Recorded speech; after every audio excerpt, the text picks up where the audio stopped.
dans Tuto Smooth.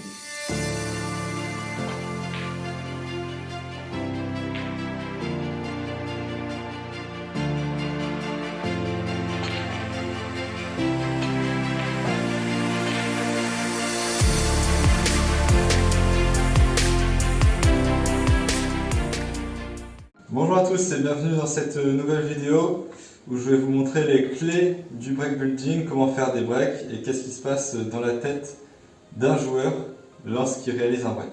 Donc souvent quand on doit commencer un break en match, la première bille qu'on a n'est pas une bille facile. Donc quand j'arrive sur ce coup, je pense surtout à empocher la bille et à me replacer sur la couleur. Je pense pas à ce qui peut se passer ensuite, surtout quand la table est ouverte comme ça. Je pense surtout à rentrer la bille difficile et à me replacer sur la couleur. La suite, on verra au prochain coup.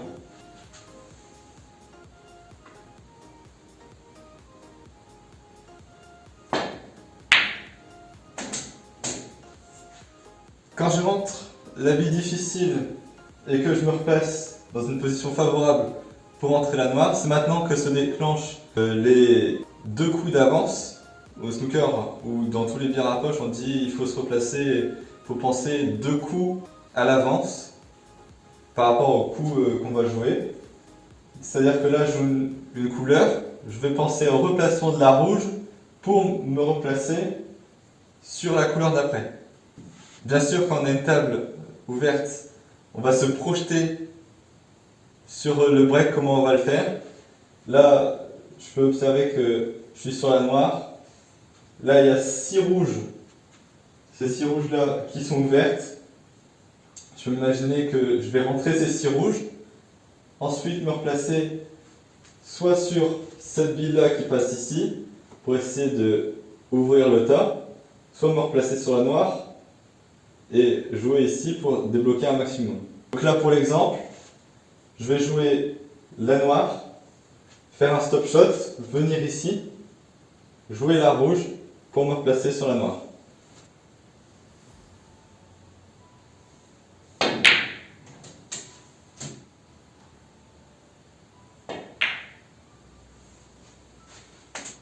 Une fois qu'on a réalisé ces 3-4 premiers coups,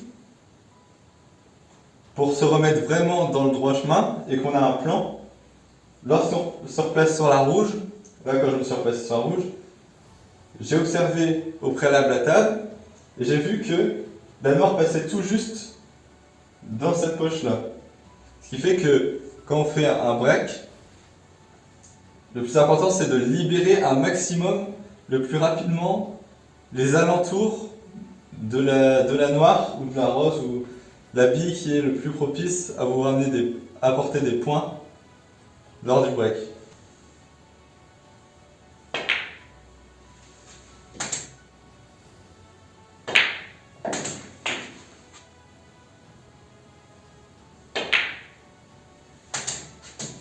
Ce qui est important aussi, c'est de se donner plusieurs options. Là, quand on joue dans une zone où la blanche va voyager un petit peu, ce qui est bien, c'est d'avoir plusieurs options de rouge à jouer pour se replacer sur les couleurs suivantes. Par exemple, dans ce cas-là, je peux jouer celle-là, cette bille-là et cette bille-là, grâce à mon placement sur la noire. Ensuite, pour se décider et savoir quelle est la bonne bille à jouer dans ce cas-là. Là, je peux jouer n'importe quelle bille et me replacer sur la noire. Sauf que, quelle est la rouge qui va m'aider à débloquer mon break et à faire en sorte que les billes soient plus faciles pour la suite. On observe, si je joue celle-là, on va avoir 2 rouges au-dessus. Il va falloir se replacer précisément à l'endroit où j'ai mis cette blanche pour pouvoir jouer une des 2 billes. Si je joue celle de milieu, je vais pouvoir enchaîner soit cette bille-là, ici, soit remonter et enchaîner cette bille-là. Mais ce sera toujours dans une zone où il faut que la blanche passe par un endroit précisément entre les 2 rouges. Alors que si je joue cette bille-là, j'aurai toute cette partie-là qui sera libérée. Et donc ce sera plus facile pour ma blanche de voyager ensuite dans cette zone. Il n'y aura pas de risque de contact de la blanche sur une rouge. Ces billes qui sont collées à la bande ou près des poches sont des billes de secours. Donc sur chaque break que vous avez, c'est si vous êtes mal replacé sur la noire, ou si vous ne sentez pas que vous pouvez revenir sur une des rouges, on joue doucement. Là, pour ce coup-là, on joue doucement collé à la bande, et ensuite on va rentrer la rouge. Si les billes sont près des poches, c'est pareil. S'il y a une bille qui est ici, près de la poche, alors là, et qu'on a une bille difficile à tenter, on va juste penser à rentrer la noire. Il n'y aura pas besoin de replacement. Et c'est surtout une bille qu'il ne faut pas jouer lors d'un break quand on est bien dans la position. C'est vraiment une bille de récupération, ou une bille, par exemple, si on a 50 points d'avance et qu'il reste le tas de rouge, on va assurer la rouge pour le remplacement de la noire, ou bien on va assurer rouge et noir pour mettre en score l'adversaire.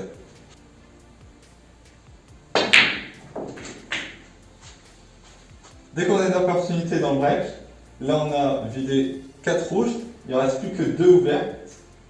Donc ce qu'on va faire, c'est que dès qu'on a l'opportunité, on va essayer de jouer une bille pour ouvrir le jeu et avoir plus d'opportunités par la suite. Parce que là, si je rentre cette rouge-là, je vais me replacer sur la bleue. Sauf que sur la bleue, ensuite j'aurai qu'une seule option pour continuer mon break. Alors que ici, si je rentre la rouge, que je rentre dans le tas, que j'ouvre quelques rouges et que je me replace sur la noire, je vais avoir plusieurs options qui s'offrent à moi par la suite.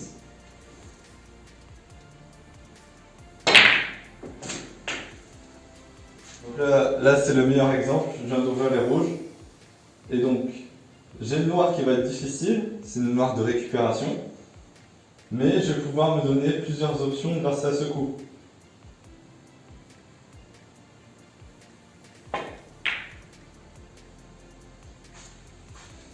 Donc là, c'est le moment de se refaire une analyse avec cette bille-là, où j'ai regardé, elle passe ici. Cette bille-là passe. Donc il va y avoir une zone ici, on va pouvoir se replacer sur 2 billes.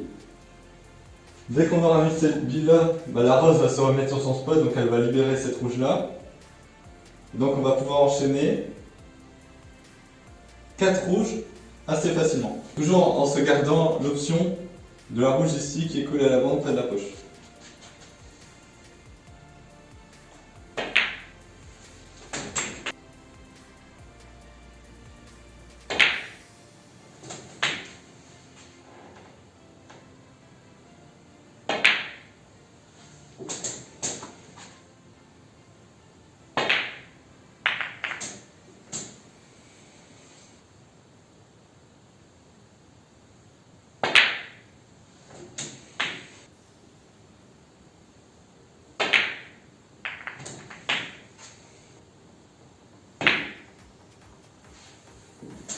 Lors d'un break, il va toujours avoir le risque à prendre, comme là j'ai fait sur la bleue. Avec l'angle que j'avais, j'étais obligé de rentrer dans les rouges. Des fois ça passe, des fois ça passe pas, mais pour gagner on est obligé de prendre des risques. Pour ces coups comme ça, bien sûr on pense pas, on sait pas exactement ce que les billes vont faire, mais on sait à peu près où est-ce que ça va rester. Donc on peut toujours prévoir des sortes de récupération sur là où on va taper le tas, les billes qui vont se libérer, tout ça. Donc là en tout cas, on a 3 billes qui sont ouvertes au milieu de la table, avec la rose qui se trouve dans un endroit où, si on est mal replacé, on peut toujours la jouer. Sachant qu'à la fin du break, il est préférable d'avoir toutes les billes sur leur spot, parce que c'est une routine qu'on connaît par cœur. Et donc si j'ai une chance d'enlever cette bille-là, qui bloque le spot de la rose, et d'ensuite remettre la rose sur son spot, ce sera que bénéfique pour moi par la suite.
Voilà, si vous voulez vous exercer au breakbuilding, bon, il y a pas mal de vidéos que j'ai faites sur des exercices avec du contrôle de blanche autour de la rose et autour de la noire. Ce qui est aussi important au breakbuilding, c'est l'analyse qu'il y a derrière. Bien sûr, il n'y a pas que rentrer les billes, il y a une analyse pour être plus régulier au niveau des breaks de plus de 50-60, c'est une analyse à faire de la table, à faire à l'entraînement, sur des tables peut-être avec un paquet, avec des exercices avec un paquet, soit table ouverte. Comme ça, si vous faites cette analyse régulièrement en entraînement, ce sera plus naturel de la faire en compétition ou en match. Vous ne vous poserez plus trop la question qu'est-ce que je dois faire, est-ce que là c'est le bon moment d'éclater le paquet, tout ça. Si vous faites cette analyse à l'entraînement tous les jours et à chaque fois que vous faites un exercice, ça sera ancré dans votre tête et bien sûr cette réflexion de quelle bille je dois jouer au bon moment se fera moins.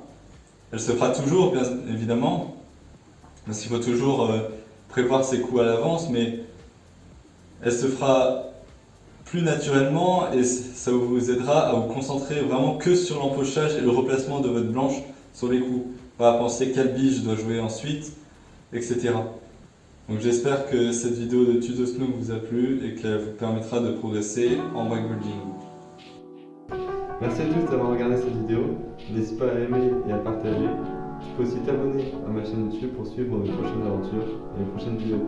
Allez, salut!